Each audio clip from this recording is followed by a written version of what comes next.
Hello, everyone. Welcome back to the XFL Fan Zone. Football fans, let's get right into it. Let's get into a quick recap, and we'll talk about the top 5 headlines I think we have from Week 3. First game, the game of the week, which it turns out to be, was the Roughnecks and the Vipers. Tampa Bay finally learned how to score an offensive touchdown. In fact, they did it 3 times. Their offense moved the ball, both with Quentin Flowers and Taylor Cornelius.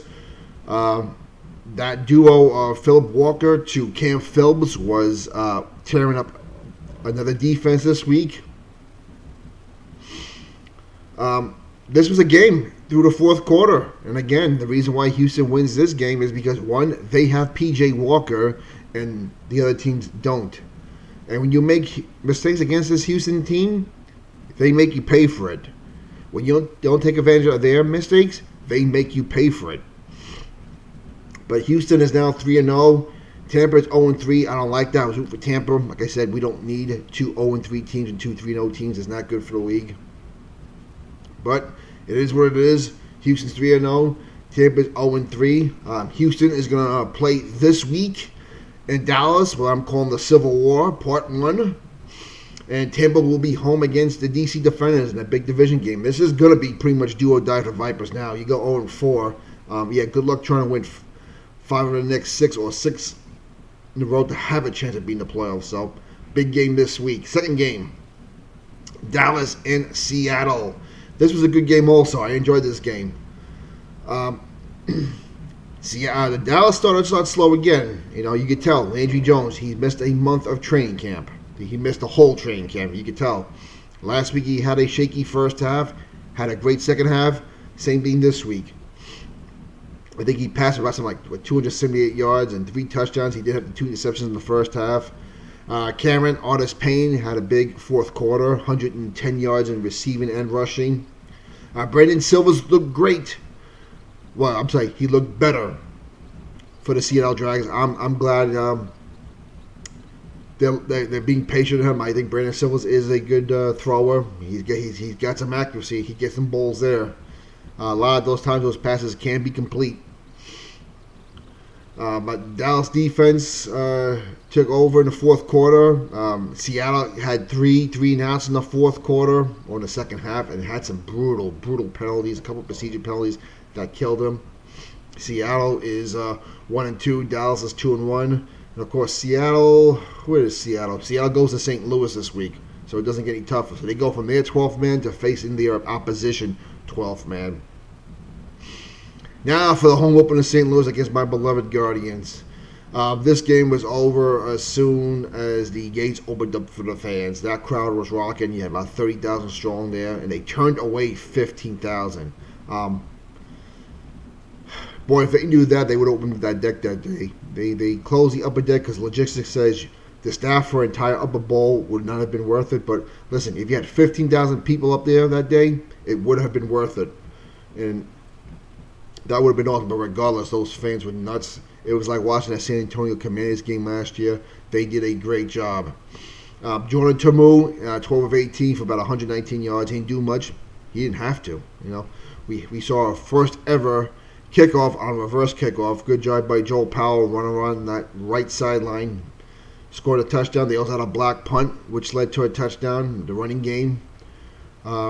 First 4 plays of the drive, 4 running plays, touchdown. You could pretty much turn your sets off there. The Guardians looked terrible. Matt McGloin was rushed. He got sacked. We still don't know the status of him yet. He was hurt. We saw Marquise Williams. We saw Luis Perez. They tried all 3 quarterbacks. Who knows what's going to happen this weekend. If McGloin's hurt with a rib injury, if you know anything about rib injuries or bruises, you can barely breathe, let alone throw a football. So if those ribs were hurting this morning, back at their first practice, I'm sorry, you got to sit him, and I would start Luis Perez. And I would keep Marquise Williams as the second string, have him be the change of pace quarterback. So New York will come home. They play against the LA Wildcats, and they need some whole cooking. Will the fans show up? I'm going to be there. We'll see if everyone else comes. New York is a very, very show-me city. We have 12 professional teams here. So hopefully the fans show up. The weather will be decent. We'll see. St. Louis will be home against Seattle. Now for the final game, the Wildcats and the Defenders. Boy, I did not see this coming. I thought LA had a chance to win this game. But I never saw a 30-point blowout. This game was over as soon, again, as the gates opened. Despite the pathetic 12,000 crowd there, the Wildcats put on quite a show. Josh Johnson took a lot off all that rust last week. He looked great on Sunday. He was throwing the ball over the place. LA didn't have much of a running game. They didn't need it. He threw the ball to about 9 different receivers. Cardell Jones was intercepted, I think, 3-4 times. It was sacked a couple times, hurried. The defenders did have over 200 yards rushing, and that was the only highlight for them. Defensively, they seemed overwhelmed. I guess maybe the jet lag from being away from Audi Field got to them. I don't know. But DC will be on the road again, this time in Tampa for a division game. And the Wildcats, of course, go on the road to face my beloved Guardians. Now let's go over the top 5 headlines for the week. Headline number 1, the ratings in attendance. We had a plus 5,000 people in attendance this week, thanks to the people in St. Louis. The follow-up crowd of 22,000 in Seattle. And even 18,000 people show up in Tampa. I was worried about Tampa, them coming home to be 0-2. But that crowd looked good. The average coming in this game was about 17,000. They had 1,000 above the average. Good crowd. Tampa put on a good performance. Good job on their part. Hopefully the Tampa fans come back again this week against a division opponent. Only LA sucked. They did the best to try to throw off the average, but we still made a plus thing in attendance this week.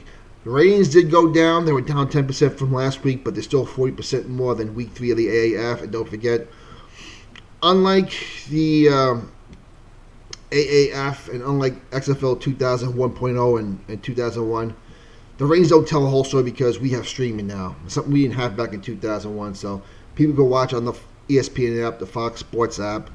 And that's a lot more traceable than the archaic Nielsen ratings. So that's why I think these two networks took a chance on broadcasting this, because we do have streaming now, and that can be traced, and you have a better idea where to allocate your commercial time, where to charge advertisers.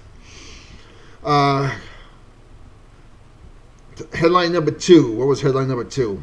Headline number 2. The offenses seem to be catching up to the defenses. The Vipers finally scored a touchdown this week. They scored 3.